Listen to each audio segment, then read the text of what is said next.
Chers amis, bienvenue à cette 61e vidéo. On tire sur la fin de l'évangile puisque nous abordons aujourd'hui le grand mystère de la résurrection de notre Seigneur Jésus-Christ. Nous avons laissé Jésus au tombeau. Les gardes sont là à garder sur la demande des Sanhédrites, des gardes romains certainement, flanqués de quelques serviteurs du temple. Et ils vont garder Jésus 3 jours, jusqu'à ce que, parce que les Sanhédrites, les seuls, pensent que Jésus-Christ pourrait peut-être ressusciter. Imposture qui serait pire que la première. Et ils ont placé, j'ai oublié de le dire la dernière fois, des scellés sur cette pierre immense, ronde, qu'on tourne, qui pèse peut-être plusieurs tonnes, et ils ont mis des scellés, des chaînes, etc. On rentre, voilà. Et nous abordons la résurrection. Miracle central de l'histoire du monde. Un homme, Jésus-Christ, va rentrer dans la vie éternelle. La vie éternelle existe et on peut y accéder. La preuve, par la résurrection de Jésus. Avant d'aborder la résurrection, je tiens à faire quelques préliminaires qui nous permettront de mieux comprendre les textes tout à l'heure quand nous les aborderons. La première chose que vous devez comprendre, c'est que la résurrection de Jésus-Christ n'est pas une résurrection à la vie d'ici-bas. Lazare, la fille de Jaïr, le fils de la veuve sont ressuscités par Jésus, mais à cette vie terrestre. Ils ont repris leurs précédentes occupations. Et puis un jour, Lazare est mort. Sans doute c'est un immense miracle que la résurrection de Lazare, mais Lazare est ressuscité, j'allais dire, comme s'il n'était pas mort, à la vie précédente, à la vie terrestre, à notre vie. Ce n'est pas du tout le cas de la résurrection de notre Seigneur. Jésus ressuscite pour la vie éternelle. Et à partir de sa résurrection, il est dans la vie éternelle. C'est ça la grande nouveauté de la résurrection. C'est que la vie éternelle est ouverte aux hommes. La preuve, Jésus-Christ. Jésus-Christ dans son humanité, bien sûr. Alors, la résurrection est un fait historique, bien sûr, mais elle est aussi un mystère, parce que c'est le mystère de la vie éternelle. Et Jésus va cacher sa gloire, sa gloire immense, alors cette fois-ci, bien plus grande que celle du mont Tabor, il va la cacher pendant 40 jours. Mais il est dans la vie éternelle. Alors vous comprenez que ça va nous expliquer quelques petites choses des textes. Comment se fait-il que la première fois qu'il voit Jésus-Christ, Marie-Madeleine en tête, ne le reconnaissent pas du premier coup? C'est étonnant. Hein. Jésus est différent parce qu'il est dans la vie éternelle. Voilà. Marie-Madeleine aura de la peine à le comprendre. Mais il faudra bien qu'elle le comprenne. Ne me touche pas, je ne suis pas encore remonté vers mon Père. C'est-à-dire que Jésus cache sa gloire bien plus que dans son parcours terrestre. Hein. Et je vous ai dit, il y a 2 textes de l'Écriture sainte qui nous décrivent la gloire de Jésus-Christ tel qu'il est maintenant que je vous parle depuis 2000 ans. Après l'ascension, c'est Saint Paul à Damas, et tout le monde devient aveugle et terrassé, et comme mort, hein, comme le... Et puis Saint Jean à Patmos, lui aussi, dès qu'il entend la voix, il se retourne, il voit Jésus, et il est raide mort. Voilà. Cette gloire de Jésus-Christ, elle est là, mais il la cache. Alors ça fait un personnage très différent que ce Jésus de Nazareth qu'on a vu cheminer sur les chemins de Galilée et de Judée. Très différent. C'est le premier-né d'entre les morts, pour la vie éternelle. Retenez ça. Hein. Voilà, c'est pas du tout le cas de Lazare. La deuxième chose très importante à comprendre avant d'aborder les textes de la résurrection, c'est que Jésus n'entend absolument pas démontrer sa résurrection. Ça aussi, il faut le comprendre. C'est pas une démonstration de la résurrection, les textes que nous allons aborder. Bien sûr que Jésus-Christ est ressuscité. Bien sûr qu'on a des preuves surabondantes. Et beaucoup d'autres qui ne sont pas écrites dans ce livre, d'ailleurs, dit Saint Jean. Bon. Mais est-ce que c'est organisé comme une démonstration? Mais alors, pas du tout. Pas du tout. À chaque fois qu'il parle, justement, de sa résurrection, Jésus agit, parle, comme si c'était un fait déjà acquis, avant même qu'elle n'arrive, avant les faits. Parce qu'il y a toutes les prophéties, à commencer par les siennes. Les plus contraignantes, bien sûr. Chaque fois que Jésus parle de sa passion, il parle de sa résurrection. Pour Jésus, sa résurrection est déjà démontrée par lui, par ses paroles, et puis par toutes les prophéties de l'Ancien Testament. C'est déjà fait. Donc il n'y a pas ce caractère démonstratif, qui nous est très utile. On est très content que Thomas ait douté, qu'il ait pu mettre ses mains dans les cicatrices des clous, parfait, côté et tout. Très bien, très bien. Et ça nous aide considérablement de notre foi. Et il faut que ce soit comme ça. Mais Jésus n'entend pas faire une démonstration. Sinon, ne serait-ce que pour sa manière d'être, son comportement, il aurait été exactement le même qu'avant. Il serait ressuscité à la terre, à la vie terrestre. Non. Voilà. Très important. Il le dit, heureux ceux qui croient alors qu'ils n'ont rien vu. Ça veut dire, pas ceux qui croiront sans qu'ils aient vu, comme nous. C'est pas une phrase au futur. La phrase que dit Jésus lors de l'apparition justement à saint Thomas. Heureux ceux qui croient sans avoir vu. Ça veut dire qu'on pouvait croire à la résurrection de Jésus-Christ sans l'avoir vu ressuscité. Ben, comme nous d'ailleurs. Nous croyons à la résurrection du Christ et à la divinité du Christ qu'elle démontre admirablement, et nous n'avons pas vu le Christ ressuscité. Mais même pour les contemporains, c'est ça qu'il faut comprendre. Pour les contemporains, ils devaient croire à la résurrection du Christ avant qu'elle n'arrive. Je vous dis, le grand mystère de l'Évangile, c'est cette incrédulité, cette incapacité des apôtres à envisager la résurrection du Seigneur. Jusque chez les saintes femmes, jusque chez Marie-Madeleine. Voilà. C'est incompréhensible. Et Jésus n'est pas de cet avis. Quand aux disciples d'Emmaüs, Jésus leur dira, ô cœur lent à croire ce qu'ont dit les prophètes. Ne fallait-il pas que le Christ souffrit et ressuscita avant d'entrer dans sa gloire? C'était fait. La démonstration est faite. Et puis, c'est normal. Jésus avait annoncé clairement sa résurrection. Il n'y a qu'un groupe qui craint cela, c'est les Sanhédrites. C'est fou, mais c'est comme ça. Donc, vous voyez, vous ne cherchez pas une démonstration. Pour Jésus, elle est déjà faite. Elle est déjà faite. Les prophètes, et surtout, ses prophéties à lui de sa résurrection. Capital à comprendre. De sorte que la résurrection est l'événement le plus improbable qui soit, le plus inespéré pour nous. C'est le moins qu'on puisse dire, puisque personne ne l'attendait. Seuls les Sanhédrites avaient un peu peur. Et puis le plus merveilleux, puisque si Jésus rentre dans la vie éternelle, eh ben nous pouvons le suivre. Et c'est d'ailleurs ce qu'il a à dire aux apôtres. Moi, je m'en vais vous préparer une place. Voilà. Et dernier point, avant d'entrer dans les textes, la résurrection du Christ, tous les apôtres le diront et le répéteront, prouve, c'est la preuve apodictique de sa divinité. Voilà. Les saints ont pu ressusciter des morts, Jésus a ressuscité des morts, mais personne ne sait lui-même ressusciter. Alors ça, vous pouvez chercher un autre exemple, ça n'existe pas. Jésus s'est ressuscité lui-même. Alors les textes, Saint Pierre, Saint Paul, au début, quand ils commencent à prêcher, ils disent que Dieu a ressuscité Jésus-Christ. Pour que les auditeurs ne soient pas complètement... Mais la vérité, c'est qu'il s'est ressuscité lui-même. Comme Dieu. Or, nous, à notre mort, nous ne sommes plus des personnes. Notre personne sera dissoute momentanément, en attendant la résurrection de la chair, sera dissoute par notre mort. La personne humaine, c'est ce composé corps et âme qui a une existence. C'est vous, c'est moi, c'est tout le monde. Oui, mais quand le corps tombe en poussière, ce composé n'existe plus. Il y a toujours nos âmes qui sont immortelles. Je connais la doctrine catholique.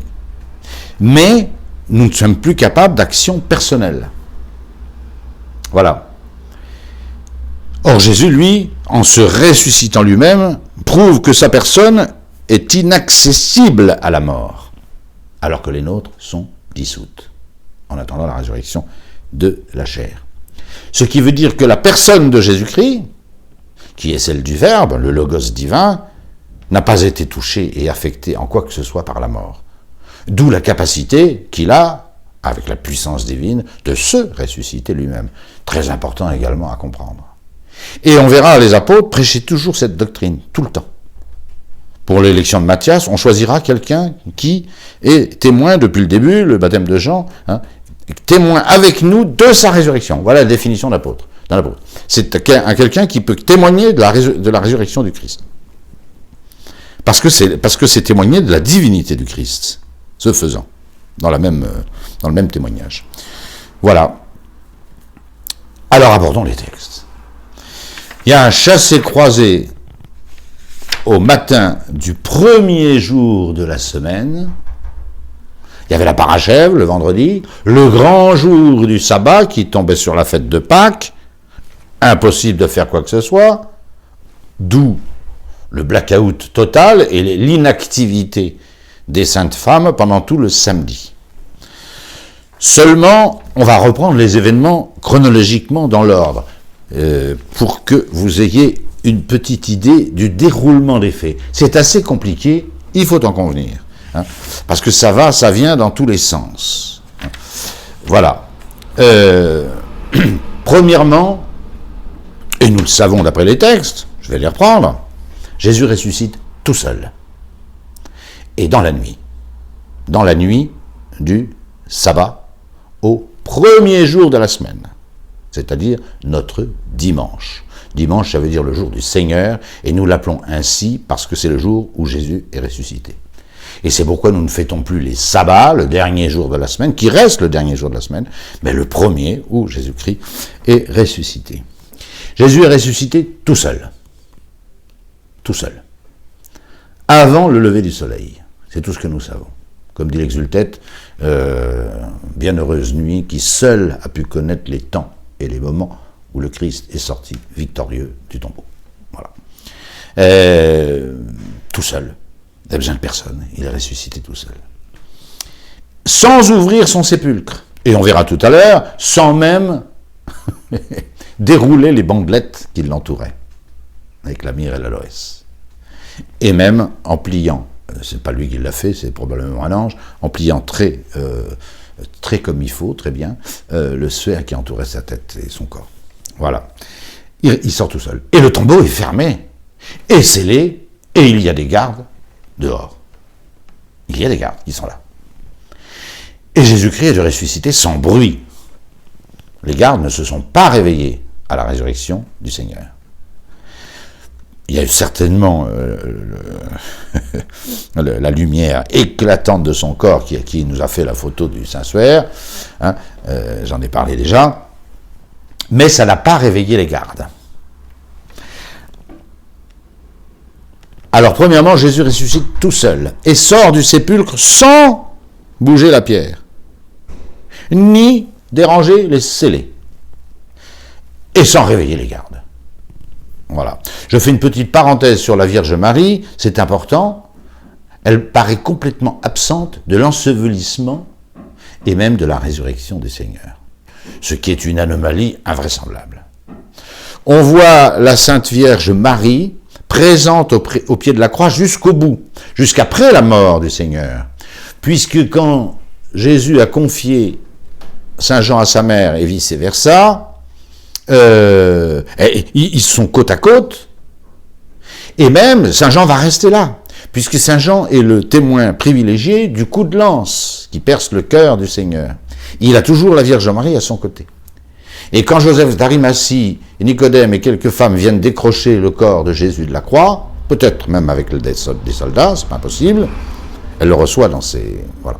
Et puis après, alors que toutes les autres saintes femmes épient la tombe, la mise, l'embaumement sommaire de Nicodème, l'endroit où on dépose Jésus, elles sont là et elles vont rester longtemps.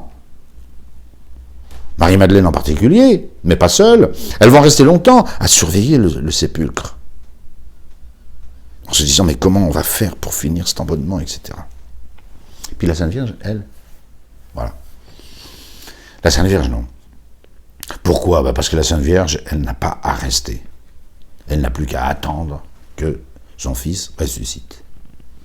Toute la foi de l'Église est là, dans le cœur de la Vierge Marie, hein, et ceci jusqu'à la résurrection.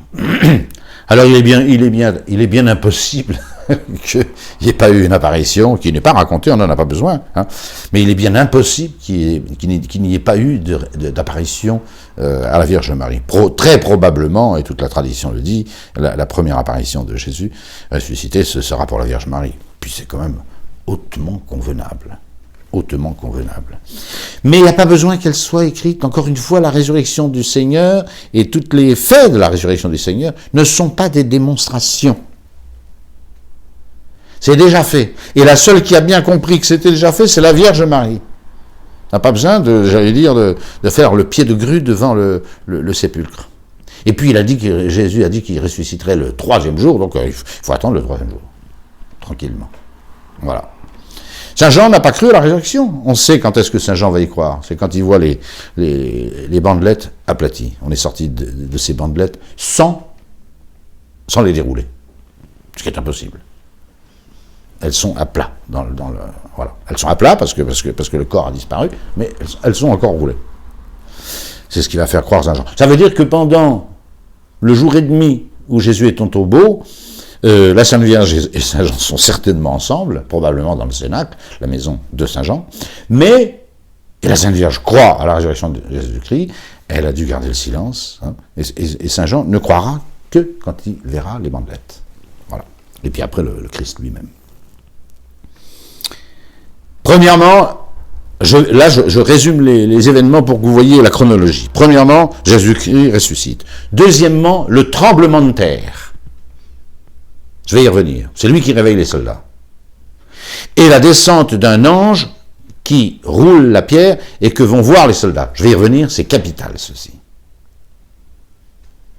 Tremblement de terre qui réveille les soldats. Ils ne sont pas témoins de la résurrection. Jésus, le caveau est déjà vide. Jésus est sorti. Glorieux. Triomphant. Et les soldats, ils dorment. Ils sont réveillés par le tremblement de terre. Et ils vont voir l'ange. Sinon, comment Matthieu nous raconterait ? Et je vais vous démontrer que les soldats sont des témoins de la résurrection.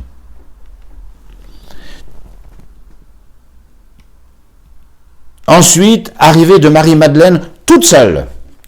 Et avant le jour, Marie-Madeleine s'est levée, il faisait encore nuit. Et elle est allée au tombeau, il faisait nuit. C'est dit par Saint Jean. Toute seule. Après, elle est rejointe par les autres. Alors qu'il fait jour. Donc elle a 1 heure d'avance sur les autres. Et elle va constater que la pierre est roulée et que le tombeau est vide. Les soldats, elle ne les verra pas. Ils ont pris, une fois qu'ils se sont remis, ils sont laissés comme morts, ils ont pris la poudre d'escampette. Et on va voir où ils sont allés d'ailleurs. Mais là, je ne fais que dire la chronologie des faits. Arrivée des autres femmes. Probablement parce qu'elles attendaient l'ouverture des magasins pour acheter les produits, et les aloès et la myrrhe et tout ce qu'il fallait pour finir de parfaire l'embaumement du Seigneur. Marie-Madeleine, elle, abandonne les autres femmes. Et vient prévenir Pierre et Jean que le tombeau est ouvert et qu'il n'y a plus le corps de Jésus dedans. C'est pendant ce temps-là que les 2 anges apparaissent aux femmes qui sont restées. Mais elles vont redescendre et se taire. Alors ça, c'est très étonnant. Elles se taisent. Elles ont vu 2 anges et elles se taisent. Ça leur paraît tellement... Elles sont tellement choquées, quoi. Choquées. Alors que Marie-Madeleine, dès qu'elle voit que le tombeau est vide, elle court à toutes jambes prévenir Pierre et Jean. Ensuite, arrivée de Pierre et Jean, au sépulcre, je vais y revenir. Deuxièmement, Marie-Madeleine voit 2 anges, remonte au sépulcre, elle voit d'abord 2 anges, et finalement le jardinier. Nous reverrons ça. Ensuite, c'est le départ des disciples d'Emmaüs pour Emmaüs, désabusés, croient à rien, hein, voilà. Marie-Madeleine redescend prévenir les apôtres qui sont là, hein, qui ne croient toujours pas, à part Saint-Jean, qu'elle a vu Jésus en personne. On ne la croit pas. Et ce qui va faire basculer tout le dispositif de la primitive Église, c'est l'apparition personnelle de Jésus à Saint-Pierre. Les disciples d'Emmaüs sont partis. Quand ils reviennent, ils sont convaincus alors de la résurrection du Seigneur. Et ils reviennent à toutes jambes à Jérusalem. Et là, ils essayent de dire, mais vous savez pas, le Christ est ressuscité. Hein? Incroyable. Et nous, on l'a vu. On a même mangé avec lui. Voilà. On l'a reconnu à la fraction du pain. Ils perdent leur temps. Tout le monde dit, le Christ est ressuscité. Pourquoi? Il est apparu à Pierre. Alors là, si Jésus est apparu à Pierre, voilà. On n'a aucun détail sur cette apparition. Elle n'est pas racontée. Elle est simplement mentionnée comme existante. Voilà. Voilà la chronologie. Reprenons maintenant ces textes magnifiques et très émouvants. Les trois synoptiques, Luc, Marc et Matthieu, avec des détails plus ou moins différents, mais ils disent que c'est de grand matin que les femmes qui épiaient le sépulcre, qui voulaient parfaire, on le sait déjà, montent. Voilà. En vérité, je vous ai dit, Marie-Madeleine arrive avant le lever du soleil, et le groupe des femmes arrive, le soleil étant déjà levé, nous disent les synoptiques. Voilà. Je lis Saint Marc, et puis Saint Matthieu qui va ajouter pas mal de choses. Et vous allez voir pourquoi Saint Matthieu en sait plus que les autres. Saint Marc, et quand le sabbat fut passé, on ne peut rien faire pendant le sabbat, Marie-Madeleine, Marie, mère de Jacques et Salomé, les trois Maries au pied de la croix, celles qui épiaient, qui sont restées. Voilà. Nous, mère de Jacques, il s'agit du mineur. Donc c'est la femme de Cléopas. Un des deux disciples d'Emmaüs. Soit dit entre parenthèses. Donc la mère de Jacques, le mineur, le petit, et de José. On l'a dit la dernière fois, je n'y reviens pas. Et puis Salomé. Mais Salomé, nous savons, précisément parce qu'on a vu la dernière fois, que Salomé est la mère des deux fils de Zébédée. Voilà, ces trois femmes. Après, il y a d'autres femmes qui vont arriver. Et Luc mentionnera même Jeanne, la femme de Chouza, l'intendant d'Hérode, qui sera dans le deuxième groupe des femmes. Voilà. Et qui a été nommée au chapitre 11 de Saint Luc comme une de celles qui ministraient Jésus. Voilà. Et c'est pas la première venue, cette Jeanne. Elles achetèrent des aromates. Il faut que les magasins ouvrent. Donc, voilà. On ne peut pas acheter le sabbat. C'est donc le matin du dimanche, du premier jour de la semaine. Et de bon matin, le premier jour de la semaine, elles vinrent au tombeau, le soleil étant déjà levé, je vous l'ai dit. Et elles se disaient entre elles, mais qui nous roulera la pierre pour dégager l'entrée du tombeau? 1, il y a les gardes, impossible. 2, remarquez que les gardes devaient partir après 3 jours. Ils sont là par sécurité, si jamais on venait enlever le corps de Jésus. En vérité, si jamais Jésus ressuscitait d'entre les morts. Ouais. Il y a les gardes, il y a la pierre et il y a les scellés. C'est pas 3-4 femmes qui vont subvertir ce dispositif. Faut pas rêver. Hein. Mais elles montent quand même. Elles sont touchantes. Et elles vont être récompensées bien comme il faut. Qui nous roulera la pierre pour dégager l'entrée du tombeau? Et après avoir regardé, elles virent que la pierre avait été roulée sur le côté. Or, elle était fort grande. Fort grande. Voilà. Saint Matthieu, c'est lui seul qui va parler du tremblement de terre. Alors je reprends ce texte parce qu'il est capital. Et je vais vous expliquer pourquoi c'est Matthieu qui raconte ça. Après le sabbat est fini, à l'aurore du premier jour de la semaine, Marie de Magdala et l'autre Marie, quelle est cette autre Marie, hein, c'est une des deux précitées, c'est pas Jeanne, c'est une des deux Maries, voilà, puisque la mère de Jacques et de José est nommée en tête, on peut penser que c'est elle, vinrent voir le sépulcre. C'est amusant ça, voir le sépulcre. Bah oui, elles ne savent pas qu'elles peuvent l'ouvrir, qu'il est ouvert d'abord, et que les scellés, c'est mission impossible. C'est mission impossible. Elles viennent voir. C'est l'affection, c'est la... Voilà. Et voici qu'il y eut un grand tremblement de terre. Ah bon? Elles n'ont pas assisté au tremblement de terre. Puisqu'on nous dit, dans Marc, que quand elles arrivent, la pierre est roulée et les scellés ont cassé. Et que le tombeau est vide. Voici qu'il y eut un grand tremblement de terre. Alors après, on va se poser la question, mais comment Matthieu sait-il tout ça? Car l'ange du Seigneur descendu du ciel, et s'approchant, il roula la pierre et il s'assit dessus. Grand tremblement de terre.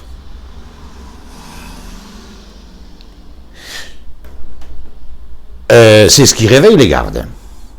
Et c'est avant l'arrivée des femmes. Puisque la première sur les lieux, Marie-Madeleine, trouve déjà la pierre roulée et ouverte. Donc là, il y a un petit décalage chez Saint Matthieu. Il montre les femmes qui arrivent, et puis ensuite, le tremblement de terre, elles n'ont pas vu le tremblement de terre. Il y a longtemps que c'est fait, peut-être 1 heure ou 2 avant. Hein. Voilà. Mais Matthieu, alors lui, va nous raconter, pas la résurrection que personne n'a vue, je l'ai déjà dit, il nous raconte le tremblement de terre. Ce tremblement de terre, il réveille les soldats. Ben ça, pour dormir quand la terre tremble, et personne n'y arrive. Voilà. Donc, les gardes sont réveillés. Et donc, ils vont assister, les gardes. Ils vont assister à l'arrivée de cet ange, fulgurant comme l'éclair, et dont les vêtements sont blancs comme la neige. Qu'est-ce qu'il fait, l'ange? C'est lui, ils l'ont vu, ça, les soldats. On va voir qu'ils l'ont vu. Ils voient cet ange, il arrive, il casse les scellés, il roule la pierre, et il s'assoit dessus. Il est somptueux, cet ange. Et son visage était comme l'éclair, hein, et ses vêtements plus blancs que la neige. Et il s'assoit dessus. Alors là, les gardes, exteritisunt, ils sont allongés, broyés de trouille, et même endormis. KO, évanouis, les gardes. Mais ils ont vu l'ange, et ils ont vu la pierre qui se roulait, ils ont vu les scellés qui cassaient. Et cet ange qui les a terrifiés, puisqu'ils sont laissés comme morts. Voilà. Alors vous me direz, mais comment, à la vue, à cette vue, je relis le texte, c'est tellement important, hein, l'ange du Seigneur, descendu du ciel, il s'approcha, il roula la pierre et s'assit dessus. Son aspect était comme un éclair, son vêtement blanc comme la neige. À sa vue, les gardes effrayés tremblèrent et devinrent comme morts. Velut mortui dans la Vulgate. Voilà. Comment Matthieu peut écrire ça? Il n'y a pas de fait historique qui n'est un témoin historique. À tout fait historique, il faut un témoin. Sinon, ça ne fonctionne pas. Et qui a raconté ça? Ben, c'est les soldats eux-mêmes. Écoutez, après toutes ces apparitions et ces va-et-vient, sur lesquels je vais revenir, Matthieu, à la fin de ce premier mouvement autour du sépulcre vide, hein, comme elles étaient en chemin, les femmes qui redescendent, prévenir les apôtres, on verra ça tout à l'heure, voici que quelques hommes de la garde vinrent en ville. Ceux qui gardaient le sépulcre descendent. Ils se sont réveillés, exteritisunt, d'accord, mais ils sont morts de peur, de trouille, j'allais dire, mais ils se sont réveillés. Ils descendent tous en ville. Pour venir annoncer au grand prêtre tout ce qui s'était passé. Mais qu'est-ce qui s'est passé? La résurrection, ils ne l'ont pas vu. Ils ont vu ce que je viens de vous dire. Tremblement de terre, l'ange qui arrive, qui fait péter tous les scellés, et qui roule la pierre et qui s'assoit dessus. C'est ça qu'ils ont vu. Et les Sanhédrites ont été au courant de ça. C'est le seul, vous voyez, c'est le seul détail de tous les faits de la résurrection, hein, qui touche directement les Sanhédrites. Ils ont quand même le témoignage d'une demi-douzaine de personnes qui viennent leur dire, écoutez, voilà ce qu'on a vu. Voilà ce qu'on a vu. Réaction des Sanhédrites, ils ne changeront jamais. Hein. s'étant rassemblés avec les anciens pour délibérer, ils donnèrent une bonne somme d'argent à ces soldats.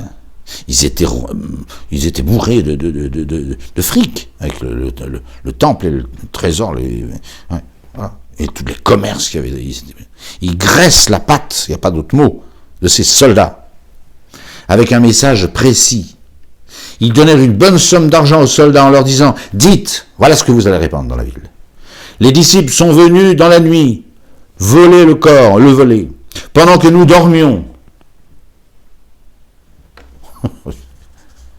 Alors ça, c'est quand même incroyable. Ils racontent qu'ils ont vu l'ange rouler la pierre, le tremblement de terre, qu'ils étaient comme morts, et vous direz que les fidèles de Jésus sont venus l'enlever pendant que nous dormions. Alors drôle de témoins, à qui on graisse la patte et qui doivent témoigner d'un fait qu'ils n'ont pas pu voir, puisque précisément ils dormaient. C'est bien un témoin qui dort. C'est bien, ça fait sérieux. Voilà. Comment ont-ils osé? Là, les Sanhédrites avaient une preuve de la résurrection. Mais quand vous êtes de mauvaise foi, et quand vous êtes mauvais, vous êtes mauvais sur toute la ligne.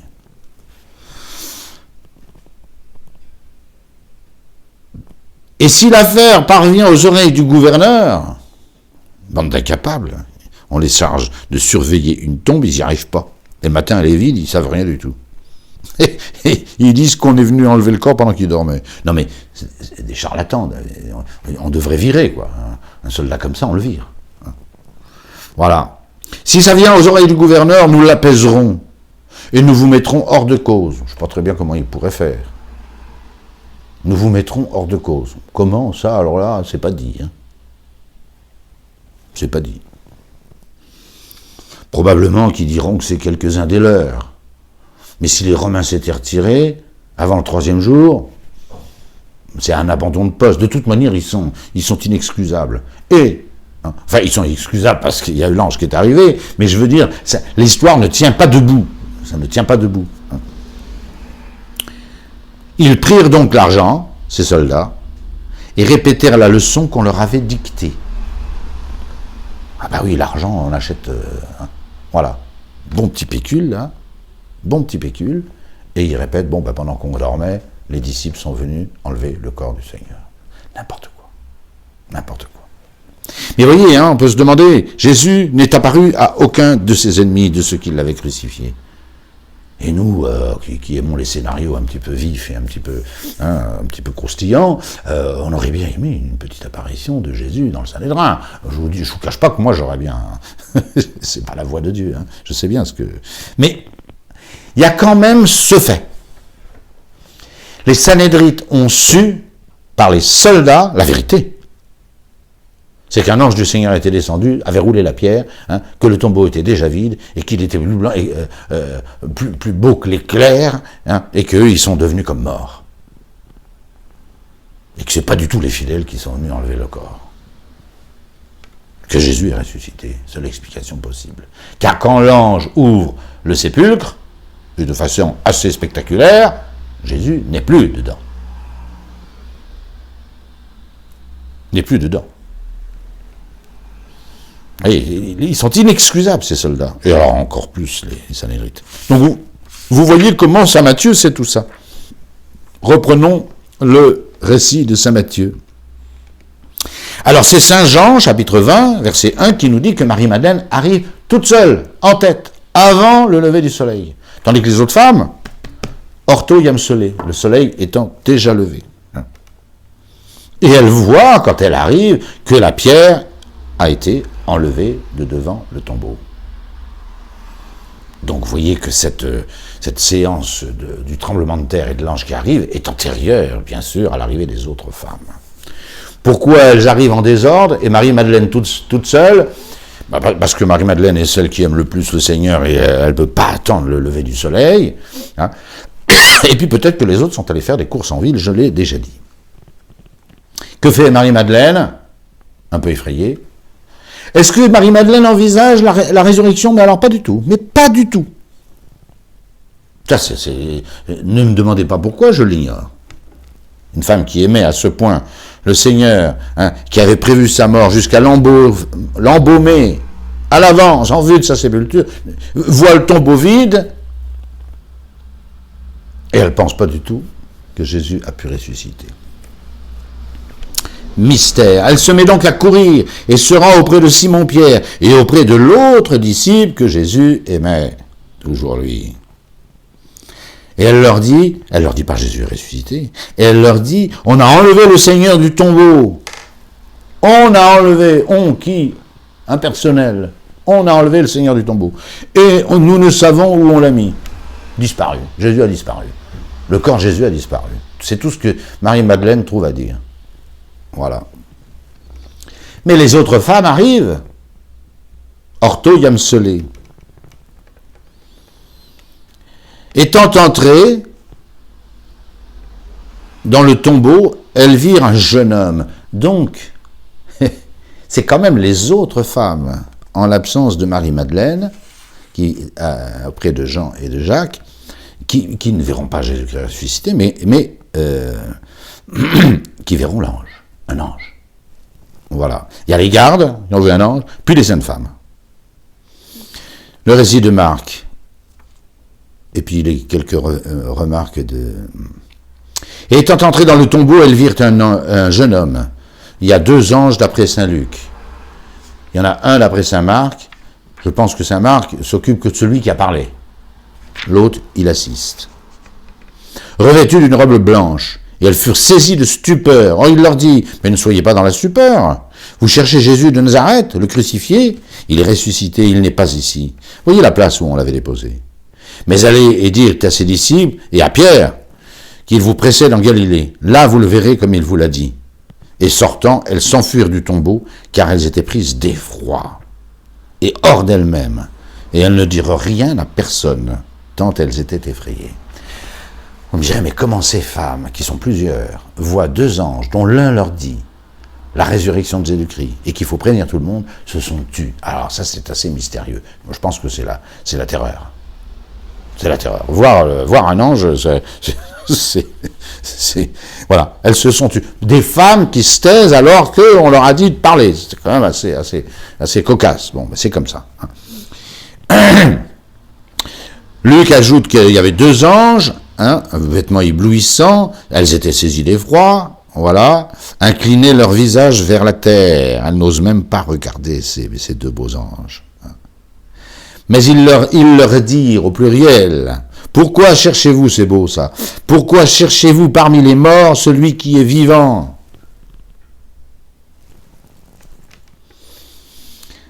Il n'est pas ici, mais il est ressuscité. Mais souvenez-vous de ce qu'il vous a dit, étant encore en Galilée. Vous l'avez entendu. Et de citer Jésus de Nazareth. Les anges citent Jésus de Nazareth. Au sujet du Fils de l'homme, citation, qu'il devait être livré entre les mains des hommes pécheurs, être crucifié et ressuscité le 3e jour. Elle se ressouvint alors de ces paroles. Ah, tilt. Est-ce qu'elle croit à la résurrection? Elles disent rien. Mais elles comprennent ce que l'ange a dit, qui cite Jésus, qui va être crucifié et qui va ressusciter le 3e jour.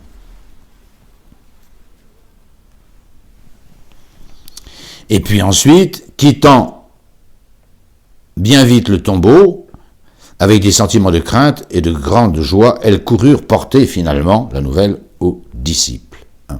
Voilà, mais on ne va pas les croire. Un groupe de bonnes femmes, un peu excitées là, de grand matin, ils vont au tombeau, qui disent qu'ils ont vu des anges. Voilà. Les apôtres savent déjà, quand les femmes leur parlent, que le tombeau est vide. Et revenues du tombeau, elles annoncèrent tout cela aux 11 et à tous les autres. Or, c'était Marie de Magdala et Jeanne et Marie, mère de... Alors là, il est certain que Luc rajoute Marie de Magdala, qui est déjà redescendue, et qui n'a pas assisté à cette... voilà. Mais il groupe. Et comme c'est toujours Marie-Madeleine, alors là, on cite Marie-Madeleine à tout va, parce qu'on ne peut pas faire autrement.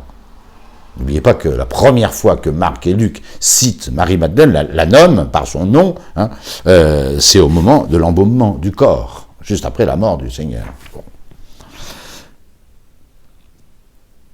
Mais il note Jeanne, femme de Chouza, ce Luc, il connaissait bien le personnel qui aidait Jésus.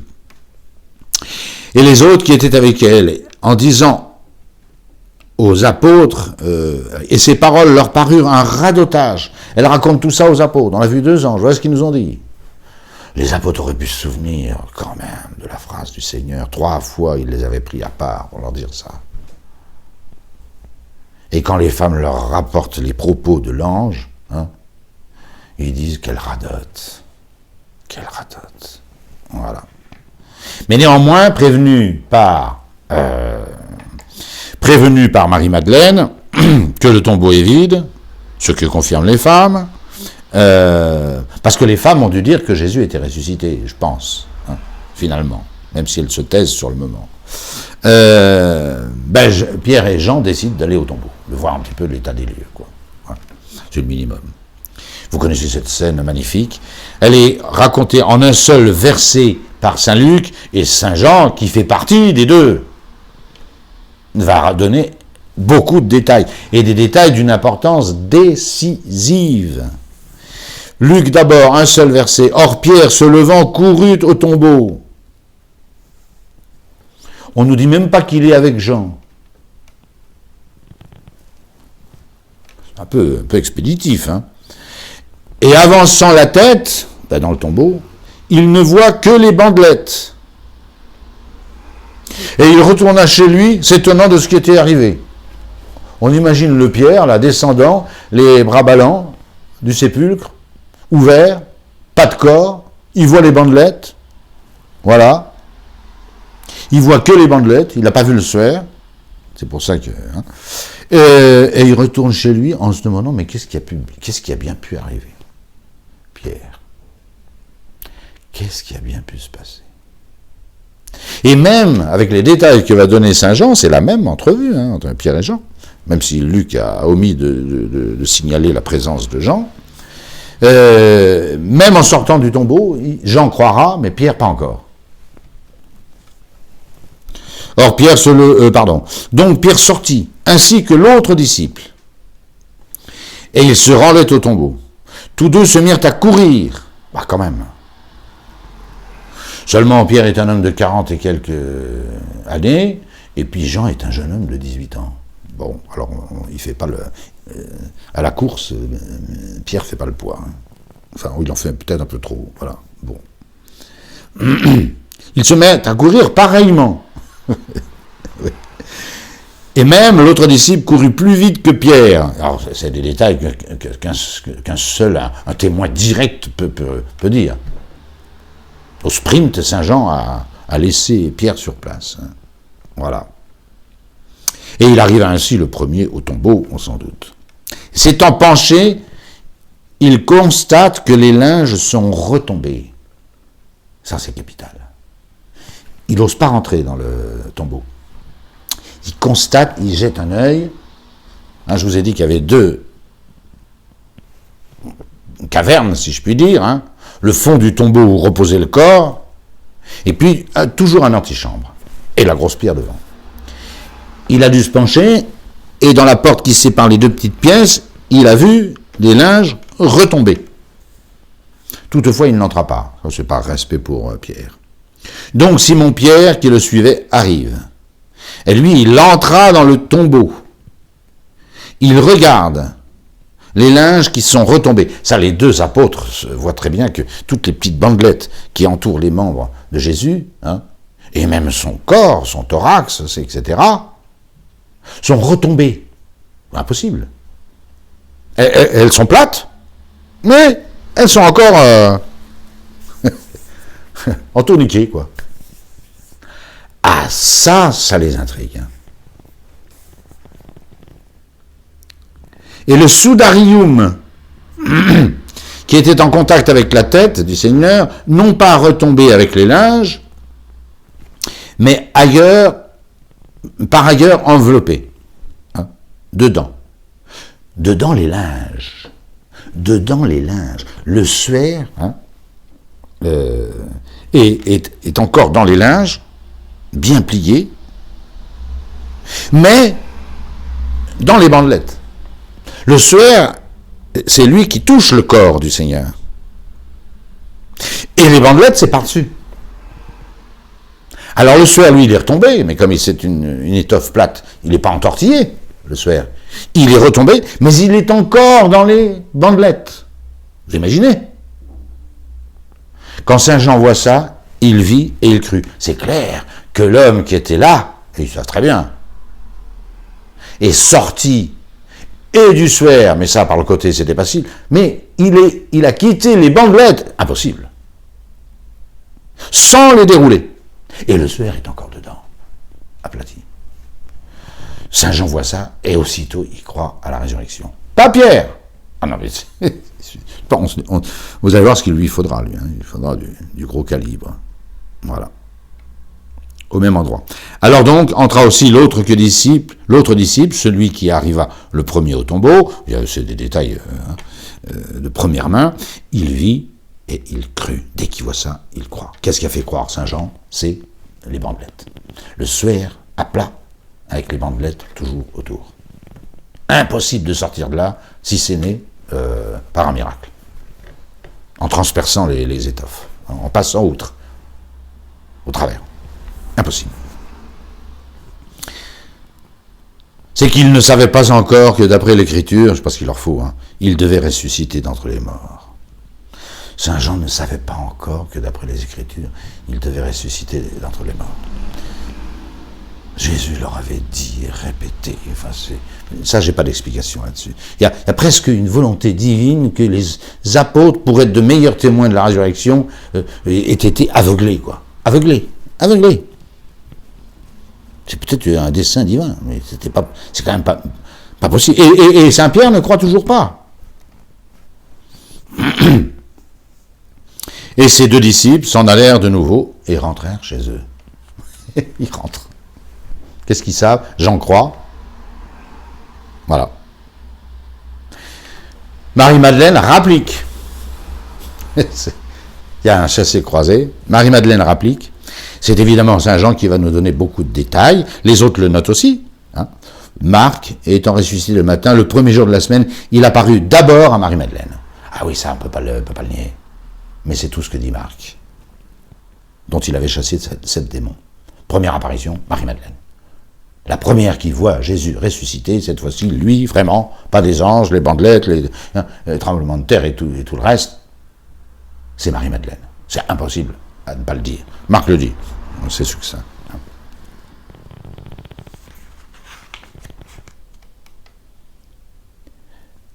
Et voici que Jésus se présentant à elle, en disant,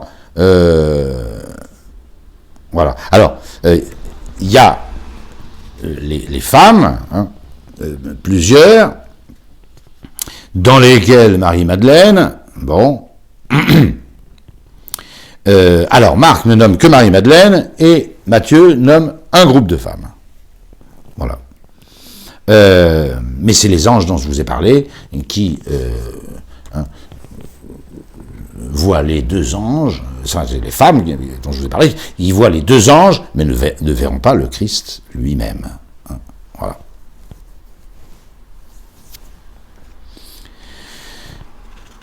Marie-Madeleine, alors ça c'est Saint Jean. Voilà. Or, Marie-Madeleine se tenait près du tombeau. C'est après que les femmes, ayant vu les deux anges, sont reparties. On l'a vu d'ailleurs, elles sont déjà reparties. Et Marie-Madeleine rapplique toute seule. Or, Marie-Madeleine se tenait près du tombeau, au dehors, en pleurant. Tout en pleurant, elle se pencha dans le tombeau. Et qu'est-ce qu'elle voit? Elle voit, à son tour, elle voit deux anges. C'est deux apparitions différentes. Elle est toute seule.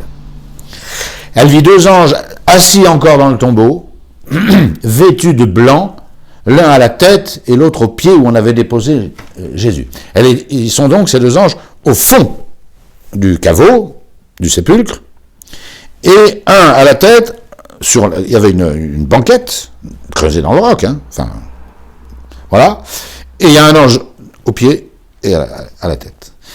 Pourquoi cette apparition peut être superfétatoire? Elle va voir Jésus dans quelques instants. Voilà, je pense que c'est pour c'est pour qu'elle, excusez-moi, qu'elle pète pas un câble, je pense. Voilà, elle commence par voir 2 anges, Marie-Madeleine, avant de voir Jésus. Elle ne lève même pas la tête. Hein. Et ceux-ci lui dirent, « Femme, pourquoi pleures-tu » C'est une délicatesse de Jésus. Ça. Femme, le choc de revoir ce Jésus qu'elle aime tant est tellement considérable qu'elle risque de tourner de l'œil et de s'évanouir. C'est possible. Donc, petite interlude, petite entrée en matière de la part de ces 2 anges. Voilà. Femme, pourquoi pleures-tu ? Elle leur dit, parce que l'on a pris mon Seigneur et que je ne sais pas où on l'a mis. Vous remarquerez cette appellation de mon Seigneur. Mon Seigneur. Jésus est Seigneur pour elle. Hein. Elle parle d'un cadavre comme si c'était l'être aimé. Et de la même manière, ils n'ont pas pris son Seigneur. Ils ont dérobé le corps de son Seigneur. Pas pareil. Et puis c'est le Seigneur, alors ça c'est incontestable, et c'est mon Seigneur à moi. Ce mot de Sainte Marie-Madeleine dit de tout le cœur de cette femme exceptionnelle. Voilà. Parce qu'on a pris mon Seigneur et je ne sais pas où on l'a mis. Ayant dit ces mots, elle se retourna de l'autre côté. Donc, du côté de la sortie du sépulcre. Et elle aperçoit Jésus qui se tenait là. Et elle ne savait pas que c'était Jésus. Pour 2 raisons. 1, parce qu'il est tout à fait différent, étant entré dans la vie éternelle. Et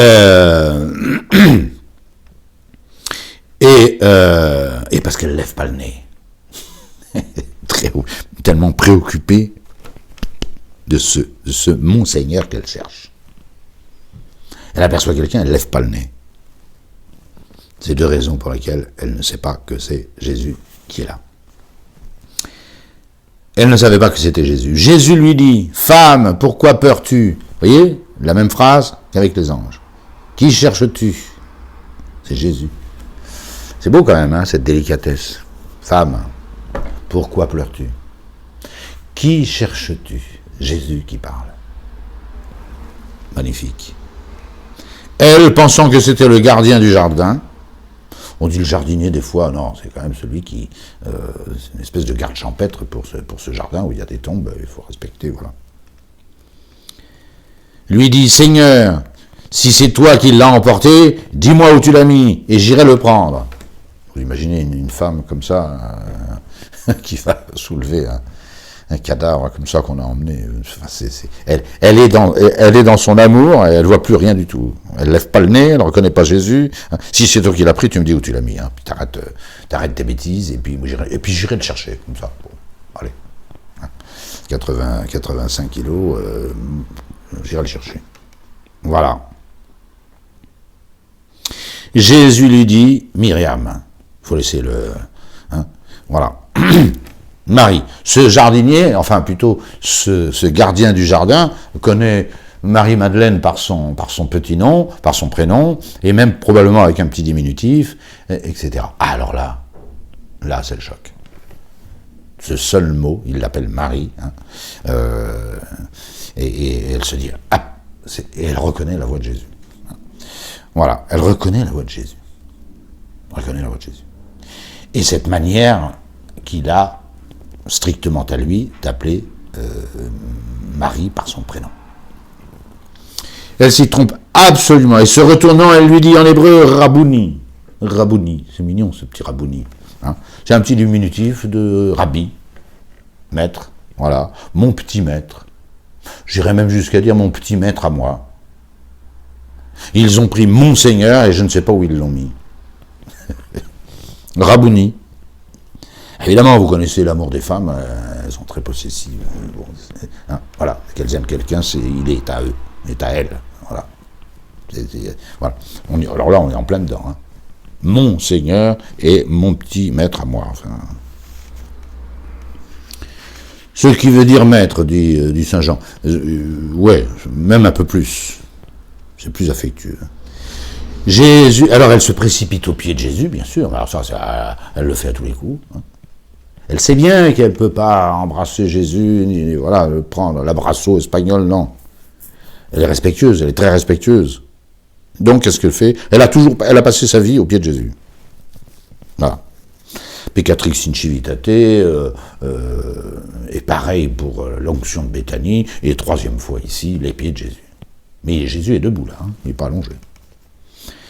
Et elle veut commencer à embrasser ses pieds, comme elle a l'habitude de le faire. Ne me touche pas, répond Jésus. Je ne suis pas encore monté vers le Père. Voilà. Elle ne comprend pas que Jésus, emporté par son amour, est ressuscité à la vie éternelle. Et que sa place ici-bas est presque une anomalie. C'est vrai, c'est une anomalie. Jésus devrait être au ciel. Il reste un peu pour nous, là, 40 jours, hein, pour nous dégrossir, hein, pour nous, non pas pour nous donner des preuves de sa résurrection, mais pour finir l'évangile. Voilà. Jésus, il est maintenant du ciel. Et donc, il n'est pas encore remonté au ciel, mais ça devrait être comme ça. Donc, voilà, les embrassades humaines de cette terre, non, c'est plus convenable. Car Jésus, qu'elle a pris pour le gardien du jardin, il a une apparence, j'allais dire, différente. Mais s'il manifestait sa gloire, elle mourrait, la Marie-Madeleine. Comme Saint Paul a failli mourir, et comme Saint Jean a failli mourir. Donc Jésus, il est beaucoup plus du ciel maintenant que de la terre. C'est peut-être ce qu'il y a de nostalgique dans toute cette période de la résurrection. Que Jésus soit un peu différent d'avant, alors qu'on l'aimait tant comme il était. Hein. Voilà. Et puis qu'il n'est pas encore comme il doit être. Ne me touche pas, je ne suis pas encore remonté vers mon Père. Mais va vers mes frères et dis-leur, je monte vers mon Père. Jésus, c'est un viateur, là. Il finit sa course. Ou dans le ciel, à la droite de la majesté divine. Nous reverrons ça pour les courts textes de l'Ascension. Hein. Je monte vers mon Père et votre Père. C'est-à-dire, vous me suivrez. Vers mon Dieu et votre Dieu. Jésus, comme homme, a un Dieu comme nous, hein. Et il a un Père comme nous, comme homme. Voilà. Mais c'est comme homme qu'il va remonter au ciel. Il n'a pas quitté le ciel, Jésus. Il est au ciel de toute éternité. Au commencement était le Verbe, et le Verbe était auprès de Dieu, parce que le Verbe est Dieu, tout simplement. Alors, Marie de Magdala, qui a déjà fait 2 fois, l'aller-retour au tombeau, redescend à toutes jambes, et vient prévenir, cette fois-ci, elle dit « J'ai vu le Seigneur ». Alors cette fois-ci, voilà. C'est là que se place, évidemment, cependant, hein, au sens technique du terme, pendant ce temps, c'est là que se placent les gardes qui ont fini par descendre et alerter les Sanhédrites. Je vous ai raconté tout ça tout à l'heure, et je n'y reviens pas, hein, avec la mauvaise foi, hein. De ces Sanhédrites qui graissent la patte des soldats. Il y a, à part, alors, Jésus dira qu'il apparaît à des témoins choisis, c'est Saint Pierre qui dira ça, qui dira que Jésus n'est apparu qu'à des témoins choisis d'avance, triés sur le volet. On peut même dire que Jésus apparaît de façon proportionnelle à ceux qui l'ont aimé le plus. C'est clair. Voilà. Chez les femmes, dont l'amour est plus brûlant, hein, Marie-Madeleine en tête. Voilà. Et qui aimait le Seigneur le plus, le deuxième qui verra le Seigneur, hein, c'est Saint-Pierre. Normal. Je mets la Sainte Vierge à part, je l'ai déjà mis en tête tout à l'heure. Mais, vous voyez, la femme qui aimait le plus le Seigneur, première apparition. Et l'homme qui aimait le plus, ne mélangez pas Saint-Pierre et Saint-Jean. Saint-Jean était le disciple que Jésus préférait. C'est partout, 8 fois dans l'Évangile. Mais celui des apôtres qui aimait le plus le Seigneur, c'est pas incompatible, c'était Pierre, deuxième apparition. Et ensuite dans l'ordre. Les disciples d'Emmaüs, qui sont très près, vont avoir une apparition. Et puis les 12, et puis ainsi de suite. Et jusqu'au jour de l'ascension, 500 personnes à la fois, nous dira saint Paul, mais c'est une autre histoire. Ceci, c'est dans ces jours de l'ascension, bien sûr, et c'est dans les épîtres du grand saint Paul.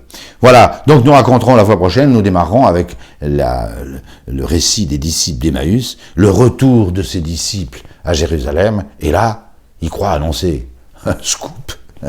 Et c'est un scoop qu'ils annoncent, hein. Ils ont déjà dîné avec le Seigneur, c'est certainement lui qui leur a parlé 2 heures sur tout ce qu'il concernait dans Moïse, dans le Pentateuque et dans les psaumes. Ah, c'est dommage qu'on n'ait pas eu d'enregistrement. Hein. Voilà. Et ils croient annoncer un grand scoop en rentrant. Ils disent, mais le Seigneur est ressuscité, on a mangé avec lui. Et alors là, patatras, hein, ils font pas un scoop, ils font un bide. Mais bien sûr, le Seigneur est vraiment ressuscité. La preuve, il est apparu à Pierre. Ah, s'il est apparu à Pierre, alors là c'est clair, le Christ est vraiment ressuscité. Je vous remercie.